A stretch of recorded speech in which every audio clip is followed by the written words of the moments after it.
Hello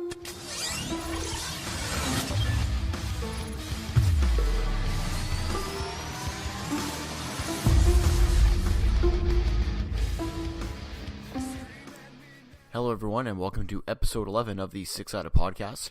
As usual, I'm your host, the Taxman, and just want to give a quick shout out to our new YouTube subscribers. As I say every week when we have a couple of new subscribers, I always give them a shout out at the start of the show. So therefore, I want to shout out Braden St. John and David D from Culture Roast. Welcome aboard, guys. Thanks for subscribing to us. Like I said, if you subscribe to us on YouTube, I definitely make it a point to give you a shout out at the beginning of each week's episode. So if you're familiar with the layout of this show, normally I would do the show open as I just did. I would do my Four Thoughts segment, and then I would move into the review portion of Impact Wrestling. This week will be a bit of a departure from that, because something happened this past week which didn't involve me per se at the exact time, but it is something that I've been dealing with almost every episode that I've recorded, so I am going to want to spend a little bit of time to speak about it and to, let's say, clarify my position on a few things. So I hope you will nonetheless tune in to that portion of the show. So like I said, without further ado, I'm going to get into the review of this week's episode of Impact Wrestling.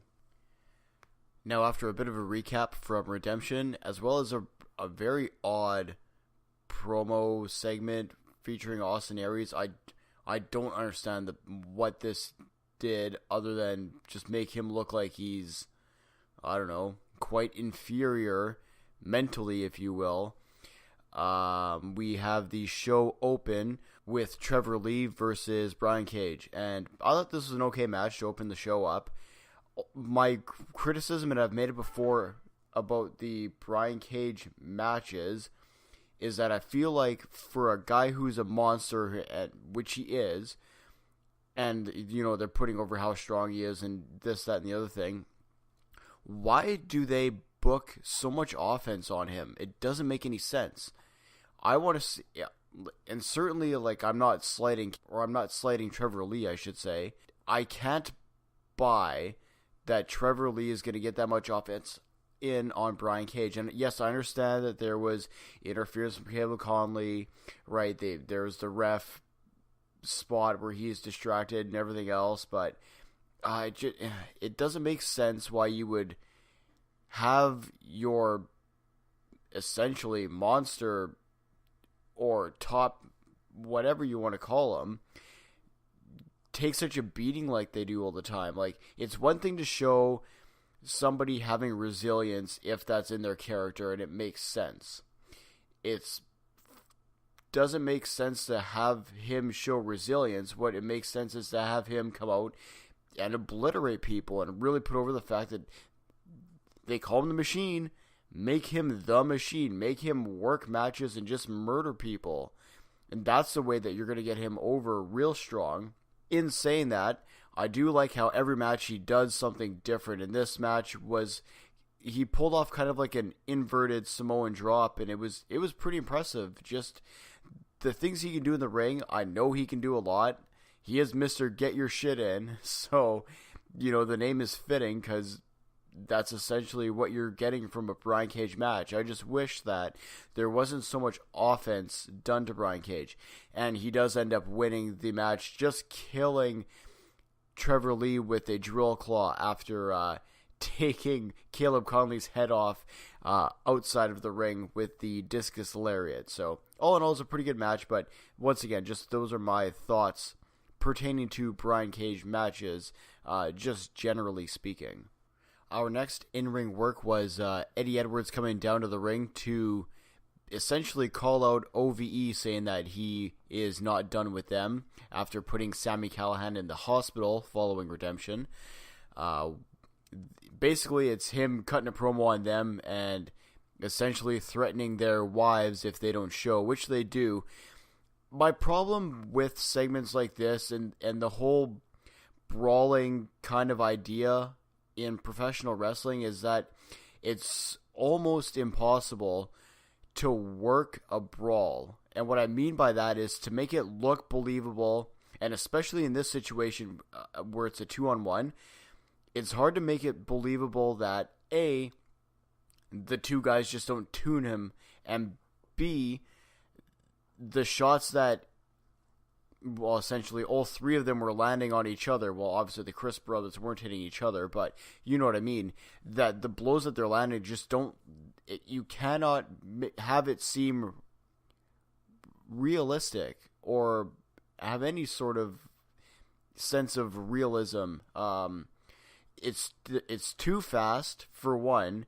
When they're exchanging blows, it's like there's no fight in anywhere in real life where shit looks like that, first off. And then second off, you're kind of stuck in that whole quagmire of trying to work like a wrestler, so they still bump like a wrestler, which doesn't happen in a real fight. Real fights are messy, they're brutal, they're unorthodox, anything can happen, where a worked fight in a wrestling ring is a lot of bump and feeding and whatever that you're used to seeing. So I just myself personally have a hard time watching worked fights in wrestling. That being said, this entire segment set up the super creepy video of Sami Callahan appearing in Alicia Edwards' room at the hospital. So if you haven't seen this segment, obviously I'm sure that you've seen previous OVE/Sami Callahan worked segments. This was far and away the most disturbing thing that I have seen them do as of yet. And I thought that some of the stuff they were doing with Lashley and stalking Alicia Edwards beforehand was pretty out there and bizarre. But yeah, this was a hell of a segment, and this feud is far from over. And I could really see that this being one of those year-long feuds, if they book it right. I would rather they don't have them meet every week, if you will, or touch that often in the ring, or outside of, for that matter. But yeah, this could definitely be one of the feuds of the year, depending on what direction they choose to go with it, first off, and second off, if they are going to continue to run vignettes and run video packages like this. Oh, you want to talk different and things that other promotions are not doing? This right here is something that nobody else is doing. So they got a real strong foothold here. It'll be interesting to see how far they go with it, essentially. In our next match, we get Braxton Sutter versus Moose, and I thought that this was a really good showcase match, actually, for Moose. I know a lot of people will criticize him. I really feel unfairly so for his quote-unquote selling, or I don't know. I don't understand a lot of the criticism about him. You have to understand, a 300-pound guy, and he's a big 300-pound guy, right? I'm talking stature-wise and height. He's not going to sell like one of these 180-pound, triple moonsault flip guys. Like, you're comparing a lot of times, I find, apples to oranges. And even in this match here, and I understand that Braxton Sutter is no longer with Impact Wrestling, and wish him the best naturally in his future endeavors. However, when Braxton Sutter sells something that Moose does, it's believable because Moose is 300 pounds and Braxton Sutter is, well, he's not 180 pounds per se, but he's a much smaller guy. So you can understand that when he takes a drop kick, it's going to kill him, right? When he takes any kind of a suplex or whatever from a guy of Moose's size and stature, it's going to kill him, essentially. So it's a lot easier for somebody like Braxton Sutter to sell that and convey that in a match than it is for a guy of Moose's size to convey that, oh, this guy is slapping me, or this guy is throwing forearms or whatever, and this is causing large amounts of damage, and I have to sell this and register it. That's a thing that I think is lost on some people. Far too often I find that people are very critical of somebody's selling or their perceived lack thereof without understanding the context in which the selling is or should not be done in said match. So that's kind of my beef anyways with some of the criticism. Not to go super long-winded about it, but my beef with a lot of people's criticism about Moose. But I thought he looked hella good in this match. And I love when he goes to the ring corner and he does the running, diving drop kick when the opponent is laid out at the bottom of the opposite turnbuckle. Just, the guy is so athletic. He moves so well in the ring. And Moose ends up getting the win, as you may imagine. And cuts a promo after the match, essentially calling out Pentagon for a title match for the Impact World title. And I thought that this was probably the best promo that I've seen Moose do. You could tell that he's either been really working on it or he's had somebody kind of giving him a little bit of direction. Just the fire in his eyes, the conviction that he shows and portrays, and his choice of words more specifically in this promo make it such a good one. So that's really a big weapon for him in his arsenal, because you can work as well as you can, and that's all well and good in the ring, but you got to be able to talk and you got to be able to back it up, unless you have a manager naturally, which he does not have. So nice to see him cut a good promo, and if Moose and Pentagon is the way they go, ooh, that's a toss-up. But more importantly, I think that would be a really interesting match to watch, both styles-wise and athletically speaking, in regards to both individuals. Now, following that, we had a Knockouts title match. Taya Valkyrie challenging Ali for the title. I said it before, I don't remember if it was last week or maybe a couple of weeks ago, but I cannot get behind Ali. I know that they are trying to position her as a legitimate champion, and I'm going to get to that thought in a second here, but I just can't, I don't find anything about her character enticing. Maybe that's not the right word, but there's just nothing that screams interesting to me about her character. She just is kind of like this, or they play that she's just this ditzy girl who essentially flukes off wins every week to retain her title. And that's kind of what happened here. You had Taya Valkyrie just absolutely dominating this entire match, punishing her, like, just mopping the floor with her, essentially, for lack of a better term. And, like, just stiff kicks. She's threw a great Saito suplex too, by the way, that she threw, and just everything you could possibly think of to get Ali, essentially just to break Ali in this match. And I get that they're doing that to build Ali up as this resilient champion and she can overcome anything. And honestly, they really ended up booking her strong in this match, because she took a hell of a beating from Taya, but then gets a chintzy super kick and a code breaker for a win out of nowhere. Just, I understand booking her strong, and I understand booking her to be resilient in a match. What I don't understand is, like, there's resilient, right?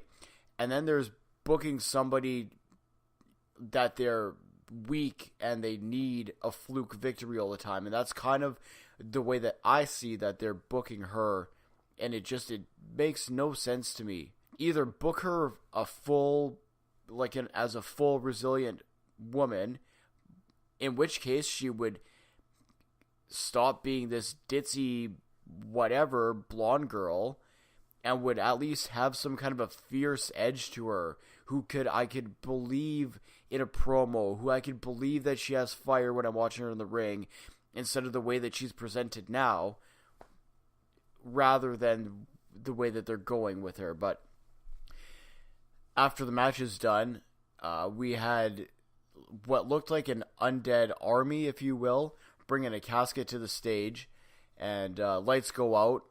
They come back on, and Su Young's in the ring and just destroys Ali with, but it looked like a pedigree with Ali's legs on the second rope, and Su Young just obliterates her. And before you could get any further, lights go out again, and you have Rosemary appear in the ring, and she ends up saving Ali, furthering the Demon Bunny kind of pseudo relationship or pseudo team is a better way to say it, that they have in a few other promotions. So I guess they are going to hotshot the Rosemary Su Young angle. I really was hoping they weren't going to. But I think that, and I talked about that last week, that's an angle that you could build for the better part of 6 months and really have it go somewhere and really mean something. Do a bunch of cool vignettes and everything else. Just, I really hope that they don't just hotshot it and then it's a one and done, or that they do and the match stinks. It is so counterintuitive to trying to be different. So if you're trying to be different, then don't hotshot an angle. Let it build, let personal issues fester, and let something interesting and really groundbreaking happen. And that is all I can hope for them going forward with that Rosemary Su Young angle. So in our main event match of the evening, we have the rematch from Redemption for the tag team titles. LAX challenging the new champions Eli Drake and Scott Steiner. So I thought this was a really well done match, actually. It had really good pacing, and I have to say I'm definitely enjoying the team of Eli Drake and Scott Steiner. And you know it's good when Scott Steiner can cut a promo that leaves even Eli Drake speechless, which he managed to do before this match started. But in any case, I thought this match was really good. The more I see Santana work, he just is super impressive, actually. I would like to see what he could do as in a singles capacity, but obviously I like LAX as the tag team. Yeah, I just thought everything about this match was just really well done. Really showcased Eli Drake as being just a cunning individual. The way that he was able to get out of LAX's finisher and turning it into a reversal and a pinning combination, it was so brilliant. I've never seen that done before, and it made total sense the way that they structured this match, and the way that they're portraying Eli Drake now is just this crafty, this wily veteran, really, who is just gonna find a way to win, even if the cards are stacked against him, and even if his partner is Scott Steiner. But in any case, Eli Drake ends up getting the pinfall win with a little bit of help from Scott Steiner holding Ortiz's legs from the outside of the ring. So we have Eli Drake and Scott Steiner retain the titles and continue to reign as your Impact Wrestling Tag Team Champions.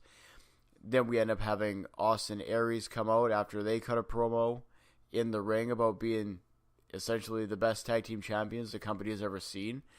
And then Austin Aries comes out to talk about challenging for the world title. And then you had Pentagon come out and had a little how's she going in the middle of the ring. But ended up at the end of this whole segment, you had Pentagon and Austin Aries standing strong.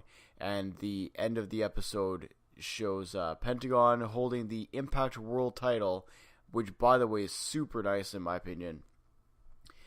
And further cementing himself as the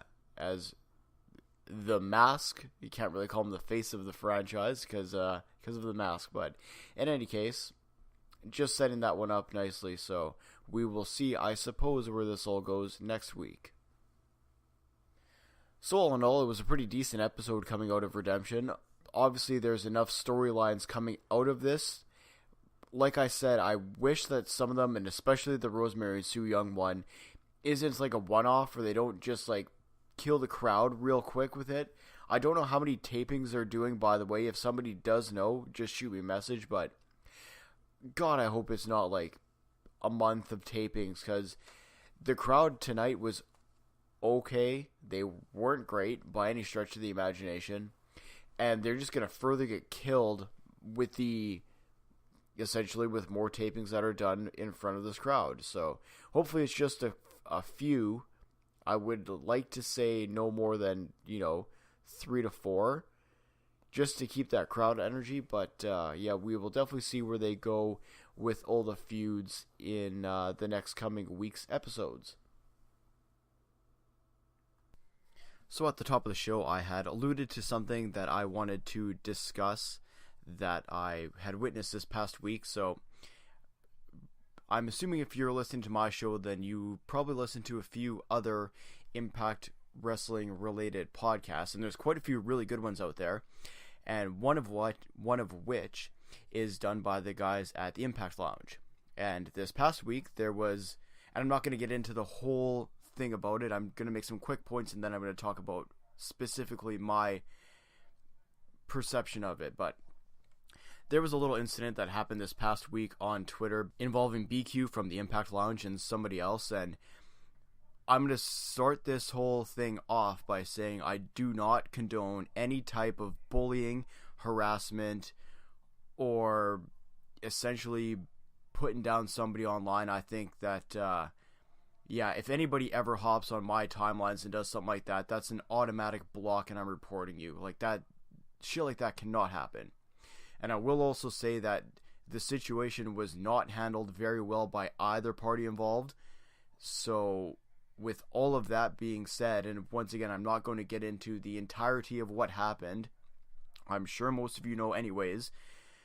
But essentially, there's one part of this that involves me because it's something that I've been dealing with personally ever since essentially my first episode of the Six-Sided Podcast.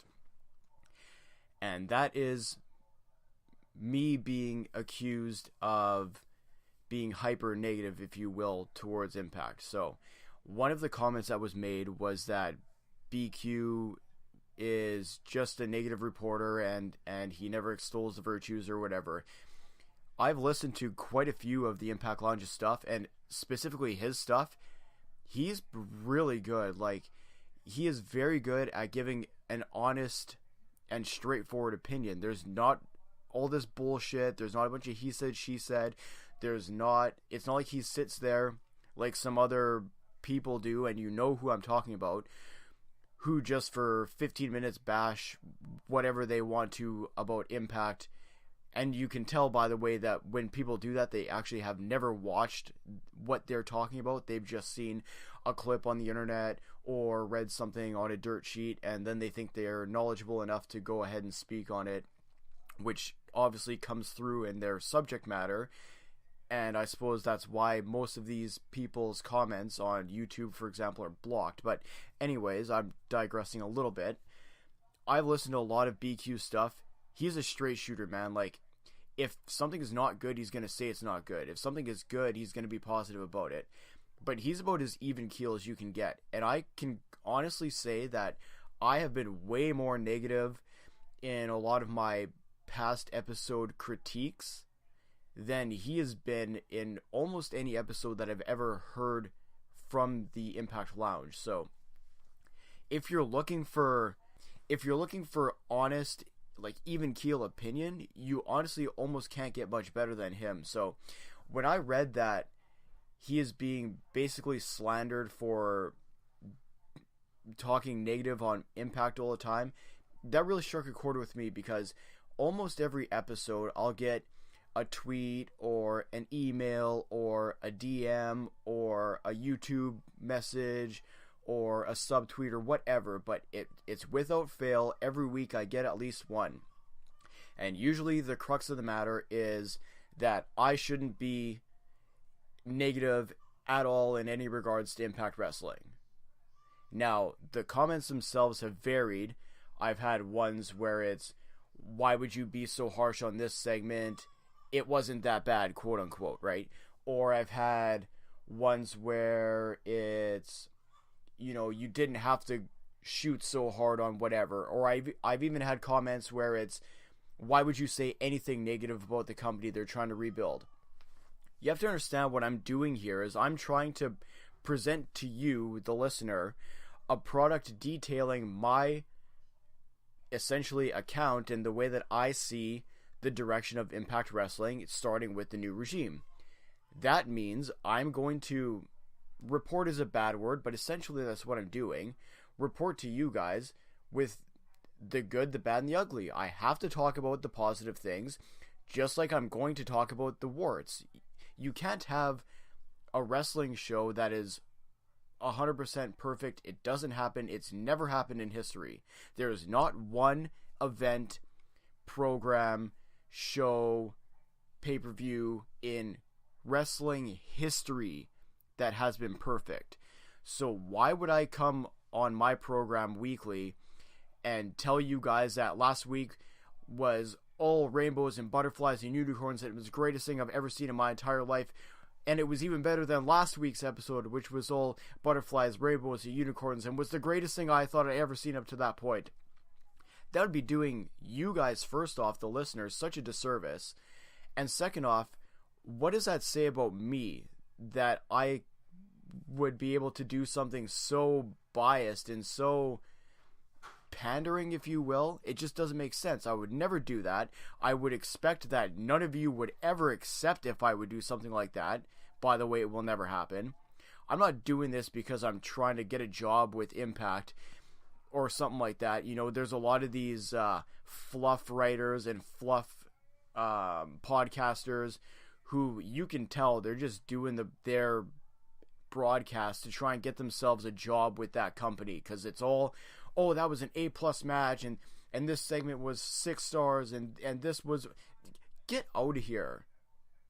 It's so disgusting the way that, A, that's accepted by people, and B, the way that they're doing it, and just flat out pandering it. It makes me sick. That's one of the other reasons that I started this podcast, was because, and again, there are quite a few really, really excellent YouTube podcast, well, not just on YouTube, but podcasts about Impact Wrestling in general. The Clock Cleaners are good. BQ and the Impact Lounge guys are really good. Robert Does Wrestling, super intelligent, really well done. Like, there's some great content out there. I just wanted to add to that content, if you will, put my personal spin on it, but at the end of the day, I wanted this to be or very objective. I want to present to you my views, because I've been a wrestling fan for 30 years or so. I know what good wrestling is, believe it or not. I've been in a ring, so I know what it feels like. So it's not like I'm, you know, some schlub who started watching Impact in 2017 and whatever. That's not what's happening here. What I'm trying to present to you guys is an informed opinion. It's an opinion, granted, but it's an informed one that at least I can present to you. If something was good, what made it good, right? If something was bad, here's why it was bad. Here's what could have been done to make it better, or a different direction to go. There's always a conversation to be had, regardless of if it's a positive or a negative review, we'll say, of a match or a segment. You can have a negative review of a segment and start a positive conversation from that. That is called good conversation. That is what I'm trying to have here, and that's what I hope that you guys listen to me each and every week when I can record, naturally, with the whole house thing. That doesn't always happen, but that's what I'm trying to get across here. And when I can do an episode and have somebody tell me that I shouldn't say anything negative, would you rather I not talk about that part? Or would you rather I fluff it up? Or I don't understand. To me, it doesn't make sense. Why would I do that? Why would I present to you, the listener, something so biased and so... Essentially, I would never listen to a program that was just a bunch of propaganda and pandering. So why in the world would I ever present something like that to you guys? So if you were listening to my podcast and you were thinking that this thing was going to be a fluff piece and I was going to be all positive and not talk about the warts, then you are honestly listening to me for the wrong reason. And If you choose not to listen to me anymore for that reason, then that is your prerogative, and I get it, and, you know, hopefully you can find what you're looking for. But if you're looking for a podcast that's going to give you the honest truth of what's going on, or what's happened in an episode, and what I think direction-wise, and you want to be able to have an open conversation about it, and bounce ideas, and you know, jump on the show and live stream and whatever else, then you are in the right place, and let's make this something truly special. So if you're one of those people, thank you very, very much for sticking with me each and every week as I try and bring you the best possible product that I can, review things the best way that I see how, and once again, criticism, constructive, positive, whatever, everything that I get from you guys, conversation and everything else, helps me to get better, and in turn will help this show to get better. So with that being said, I'm going to reiterate just one quick point here. For a podcaster like myself, I'm going to cover Impact Wrestling, positives, negatives, warts, everything, period. BQ, keep doing your thing, man. You do an incredible job, and you are really, really underrated, in my opinion, first off. And all this negative stuff that you are going through, a lot of it is unwarranted, and I do feel bad for you for that part of it. Just do your thing, man. You're doing a great job. It's a great service, and people like me really enjoy it. And I hope that all of you listeners enjoy what I'm doing here, and will follow us forward with it, essentially. So that is what I wanted to say in regards to that subject matter. Now that I've gone long on that part of it, a little bit longer than I wanted to, but I do feel like that was something I really needed to get off my chest. So I will just quickly give a shout out to our social media. So you can find us on YouTube very easily using that wonderful YouTube search bar. Type in Six Sided Podcast. You will see our playlist and page. Is that the right word? We're going to go with that. You'll see our page. Give that a click. If you missed some past episodes, give us a look, and hit the subscribe button. Like I said at the start of the show, I always make sure that I mention out, or that I give a shout out to any of the new subscribers to our channel. You can find us on Twitter at 6_podcast, and I'm pretty interactive on there. I have a ton of great feedback and conversation each and every single week with quite a few of you out there. So thank you very much for that, and for honestly taking the time to chat with me, listen to